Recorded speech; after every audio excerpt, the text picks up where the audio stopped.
publication of 3 of his great scientific papers shows him relaxing with friends.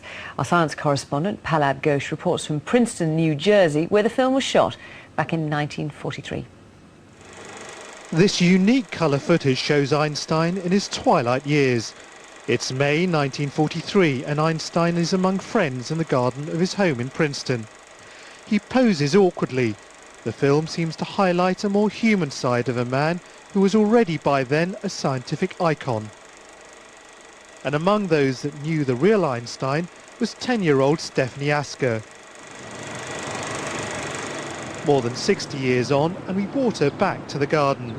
Her memories of the day and the man are as vivid as ever. The one thing I noticed was this tremendously twinkly eyes, I mean like Santa Claus. And, but at other times he had extremely sad eyes. He had a very sad look. They say the eyes are the window of the soul, and he had a very deep soul. He really did.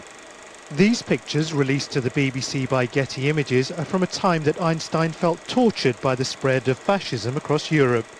The Nazis had killed his friends and relatives, and Einstein had recently urged President Roosevelt to build an atomic bomb, a decision he later said was his greatest mistake. This was Einstein's home in America, his haven from the Nazis. It was here that he continued to develop his great theories. It was also a place that he was able to contemplate the sadness of the world in which he lived. For light relief, Einstein turned to Gillett Griffin, then a young librarian at Princeton University. Gillett says he was the court jester, but his jokes brought only momentary relief to an increasingly disillusioned Einstein. I think he was deeply saddened by the fact that humans were not becoming more and more civilized and more peace-loving and working for people. He had a lino cut of Gandhi, who apparently he admired tremendously. Einstein historians say that his calls for the US to join the war against Hitler made him a potential subversive.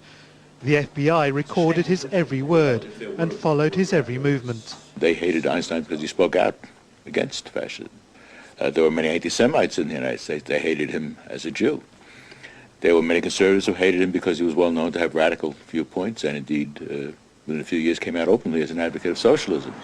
But Stephanie Asker remembers a man able to rise above the disappointments of his latter years. My last memory of him, it was our last visit. I was 18 and we were looking out over this lovely garden and he just stood there and looked out and he said, "One feels one does not deserve such beauty." In a lovely setting, anyone would appreciate it, but he took it to this other philosophical level or spiritual level. That's the kind of person he was. He was extremely humble and understood some of the secrets of life. We'll be back a little later with the latest on the day's headlines, but now it's time to join our news teams across the UK.